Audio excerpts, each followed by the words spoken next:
In the house for a very long time. Never lost seats, I better like wine. Slow searching, found me online. Open up my reach. What's going on, everybody, and welcome to the Rose Gold videocast. Today, I am here to discuss why the finals is such an awesome video game. We are very much in the age of free-to-play video games with the optional purchase of battle passes and cosmetics, but very few of them actually hit as hard as the finals does. If you are unfamiliar with what the finals is, it is a multiplayer first-person shooter game show simulation. You're essentially just another contestant amongst other contestants who are also real-life players, attempting to seek glory by beating everybody else to simply become the winner of the match. But there is a game mode in the game itself with the tournament cash-out mode where you quite literally aim to go to the finals. Yeah, that's right. They say the thing. They do the thing. You do this by qualifying in multiple different rounds in order to make it to the actual finals during the tournament. This is such a cool and unique take on a video game because the announcers are actually announcing real things that are going on in the game that you are playing. When a team gets wiped, the announcers will actually acknowledge this happening, or when a team is starting an objective, they will call attention to it with actual names of the teams. I do wish you could customize your own team names and team for yourself, and the announcers could actually somehow say the team name that you chose, which that would be a lot. I don't blame Embark Studios for not being able to do that, but it would be sick. It would be sick. That's just a side note, though. This is a very cool and unique feature, though, that Embark Studios is doing with the finals. And I really do wish other video game companies and studios kind of followed in this footstep. Yeah, games like Call of Duty and like the announcers will say certain things like, oh, enemy on objective B, or enemy has taken objective A, whatever it might be. But with this game, you'll have teams called, like, you know, the Overdogs or the Kingfish, for example. And when a team gets totally wiped, the announcers will say, oh, the Overdogs have overstayed their welcome.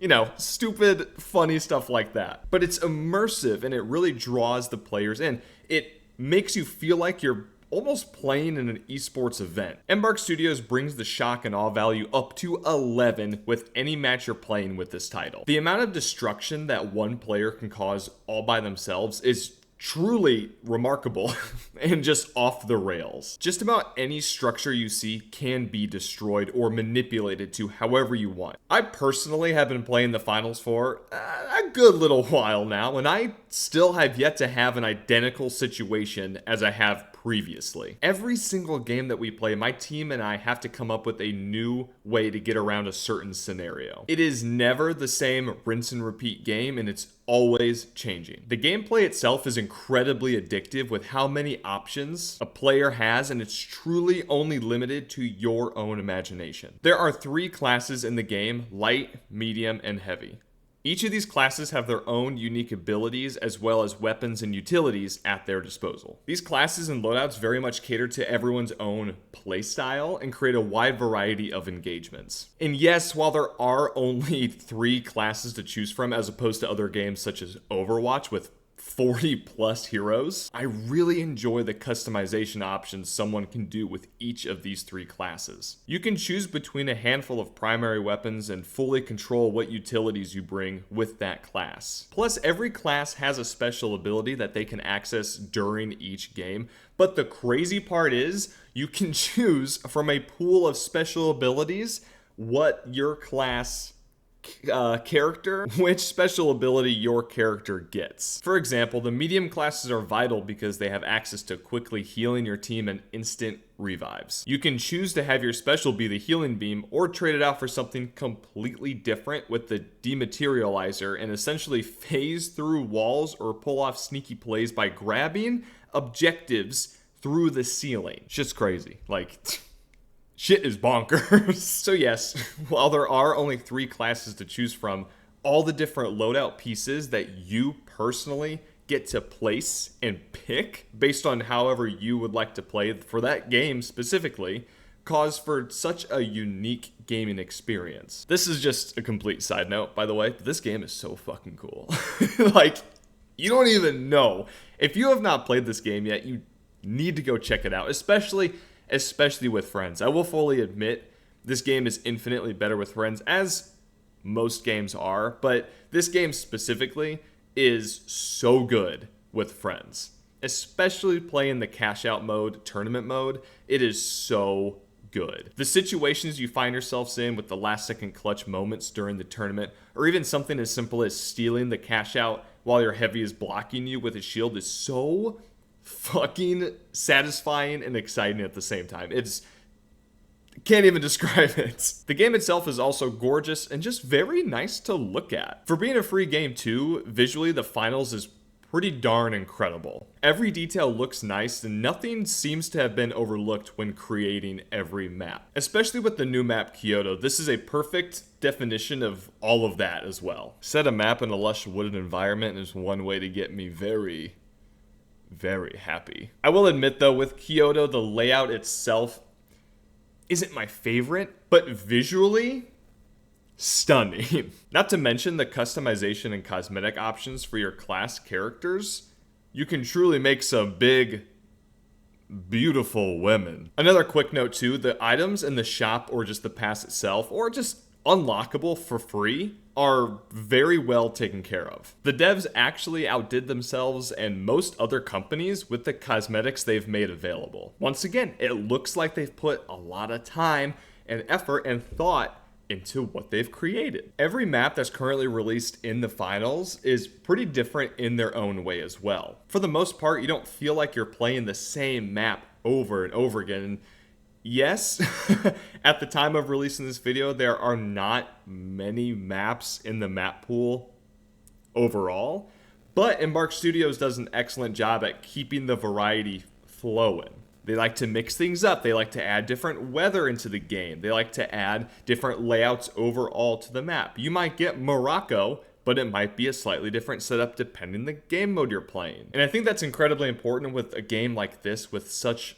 a small map pool. You got to keep it fresh.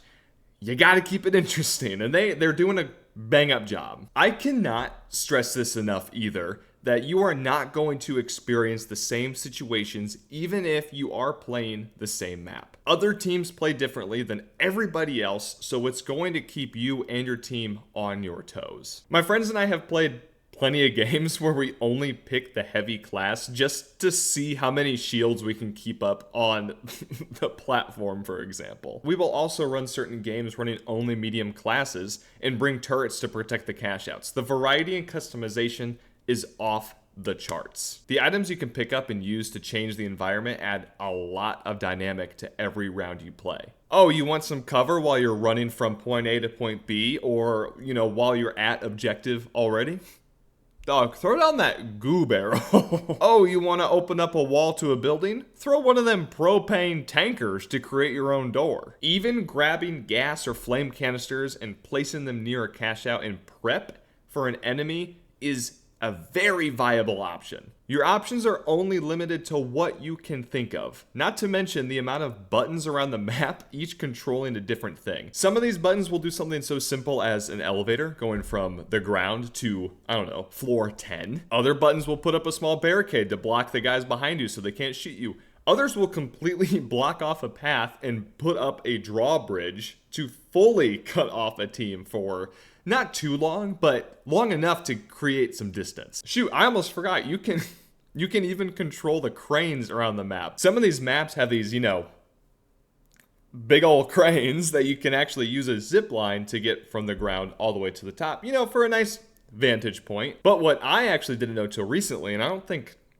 honestly, most people know, you can move the cranes. You can actually control it and move the top. So hey, maybe objective is now behind you the other way. Turn that crane around. Maybe you're playing a sniper class and you want to be able to snipe from the other direction.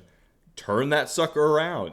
There's guys, it's so in depth. There are so many options. It's crazy. The finals is also extremely smooth and movement is oh so crisp. Running through the maps, climbing walls, and using zip lines has never felt so fluid. Every movement you make has a purpose and nothing feels like it doesn't make sense. The map layout and design is pretty flawless in my opinion, with everything feeling carefully crafted and placed with a purpose. Whenever I load up into the finals, there is one particular game mode that I want to play, and that is the tournament mode with cash out. I don't know why other games and developers don't follow in this footstep or don't even do this in general, really. But to have an in-game tournament where you can just load up anytime, not a special event kind of thing, but just anytime with, for example, in the finals, 8 teams total, and then slowly work your way up, qualifying from round to round until you reach, the final. The finals it's crazy. They did the thing. I don't understand why more games don't do that, because it's so addictive and it's so fun. Each team is competing over 3 total rounds in order to win overall. If your team doesn't earn enough cash each round, then you will be disqualified, so teamwork and communication is vital to your success. Working with your team and bringing certain loadouts is essential, or else you risk falling behind the others. I love this mode so much because of the competition it brings and clutch strategic moments that may unfold. This is easily my favorite mode in the finals, but my one complaint is just how small the teams are. And I get it, if you have too many people on these teams, it'll probably get way too crazy. So I understand. It's a complaint, but it's a pretty minor complaint. Honestly, the reason I'm complaining is because I'm a big baller now. I'm a big dog. I have 3 other friends that I play with now. Not 2 anymore, 3. So this game mode only allowing 3 people total on a team kind of sucks when you have 4 or more friends who want to play at a time. There are other game modes in the finals too that cater to 4 or more people. You have the platform game mode, which caters to 5. You also have the terminal mode, which is a newer mode, and it's okay. It's kind of like a search and destroy style mode. It's okay. It's not my favorite because I can go play like Call of Duty and stuff, but it's a mode that you can play with up to 5 people, which is nice. All that to say though, like, they don't compare to the tournament mode. That is the finals creme de la creme, if you're catching my drift. Guys, this game is something special and definitely has potential to be something so big. I think its current issue lies with the smaller player base. And not saying it's a dead game, not saying there isn't a player base whatsoever. There's definitely people playing. But I almost feel like it doesn't have the publicity that it could use, If you have not tried the finals yet and you're looking for a new first-person shooter game to play, multiplayer game, even a team-based ability style game, 100% go check out the finals. If you have a couple friends to play with too, even better. It is such a fluid and beautiful game to play. It is so exciting. It is honestly one of the most exciting games I've played in a long time. The last second clutches my friends and I have gotten to move on to the next round, or just stealing the cash out last second, it doesn't compare, y'all. It feels so good. And on top of that, it is a free-to-play game, so really no excuse there. I really don't think I've had this much fun playing a game with a group of friends since that golden era of Fortnite, Which says something a lot. I think more people just need to play and try this game. So please, last time I'm going to say it, go give it a try. It is so worth the free download. I'm really looking forward to see what else Embark has to do with the finals coming up. So far, their season updates and just like other updates in general have been real nice, real crispy. So I am looking forward to it. But anyways, that is it for today's video. If you would please leave me a like down below. Guys, it helps me out so much and I really appreciate it. You have no idea. Also, what are your thoughts on the finals? Please comment down below. Tell me anything you might feel. If you have played it before, whether you like it, whether you don't like it, what do you prefer about it? What do you hope to see in the future? Tell me whatever you would like. And also, as usual, please subscribe if you just enjoy my content overall. If you really want to help me out, that is how to do it, y'all. But anyways, I will see y'all in the next video. Goodbye.